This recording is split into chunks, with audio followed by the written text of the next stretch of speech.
Tidaklah Allah memberikan kepada kita ujian kecuali salah satu alasannya pengen menghapuskan dosa. Idza kathurat dzunubul 'abdi wa lam yakun lahu min 'amalin liyukaffiraha fabtalahu Allahu bil hazan liyukaffiraha. Kalau seorang hamba banyak dosa dan dia enggak cukup amal untuk mengkifarat dosa-dosanya, Allah akan menguji dia dengan rasa sedih, dengan rasa kecewa, dengan rasa berat, sakit hati untuk mengkifarat dosa-dosanya. Itu yang kita bangun. Sehingga kalau ada masalah sama orang lain, kita memperbaiki diri dulu. Bukan sibuk dengan kesalahan dia terus menerus yang gak mau kita maafin.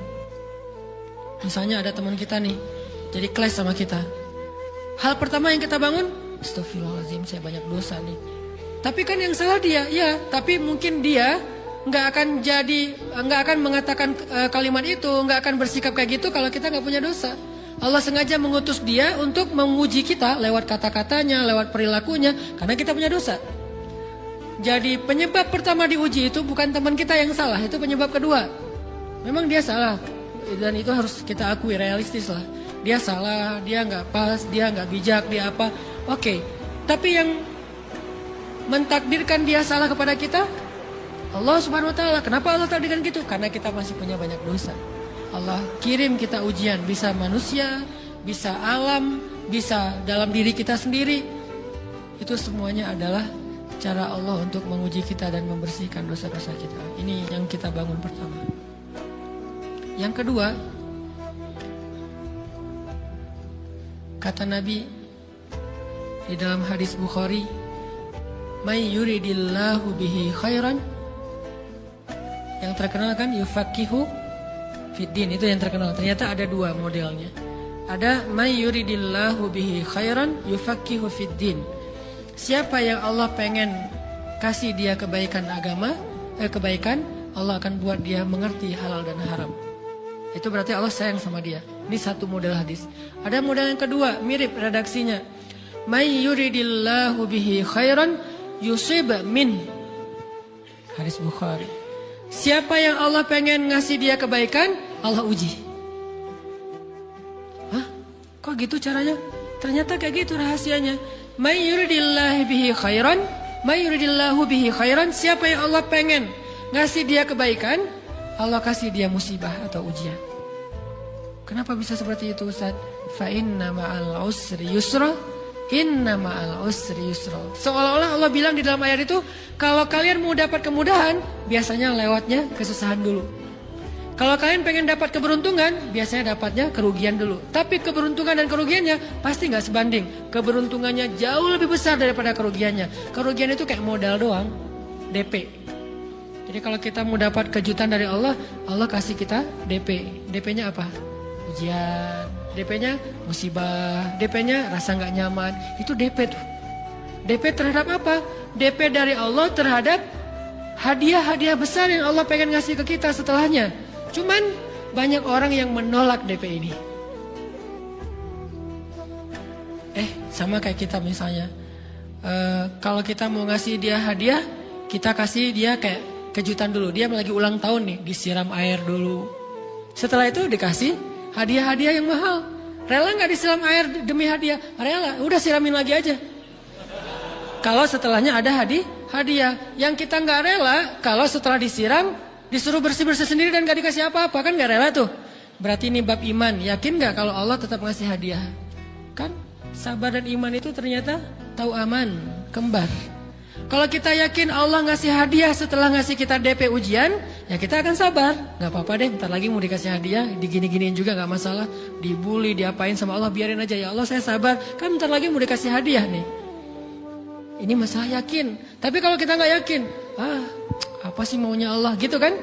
Begitu kalimat ini keluar, maka yang muncul setelahnya adalah mengeluh, berputus asa, dan gak akan sabar menghadapi ujian.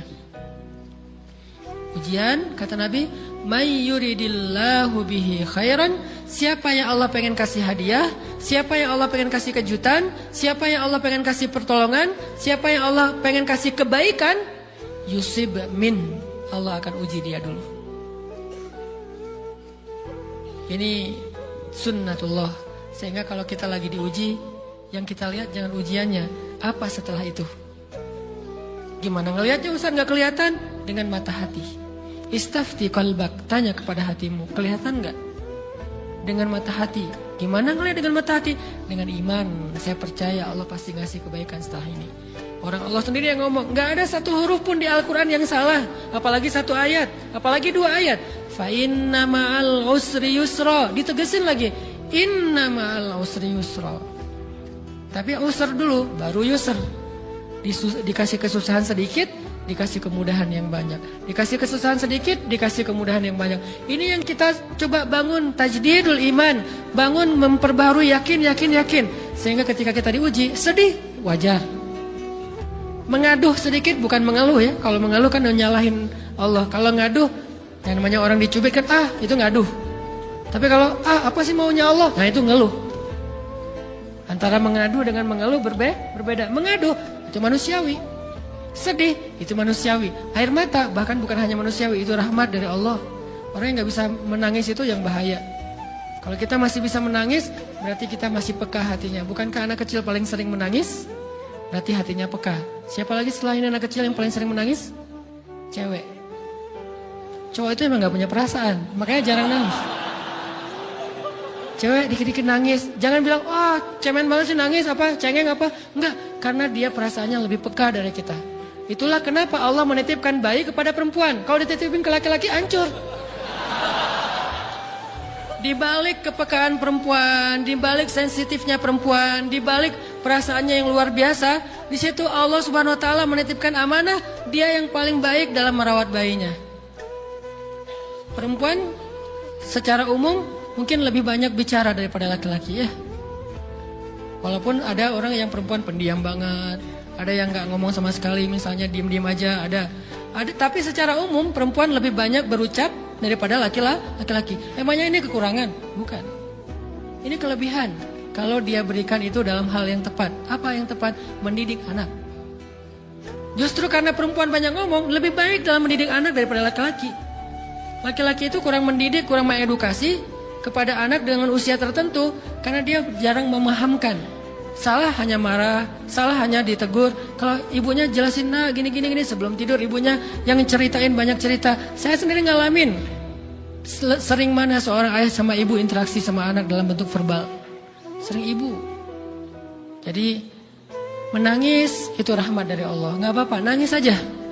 Dan itu tidak disebut mengeluh. Kamu kok nangis? Kan orang Islam harus sabar. Emangnya nangis dengan sabar itu bertolak belakang? Sabar tetap sabar. Ya nangis jalan aja terus nangis. Nangis pakai nangisnya nggak cuma nangis doang, emotikonnya juga nangis, berderai-derai gitu. Sampai air matanya menggenang gitu kan ya. Boleh lah. Ditambah lagi dengan visual menangisnya.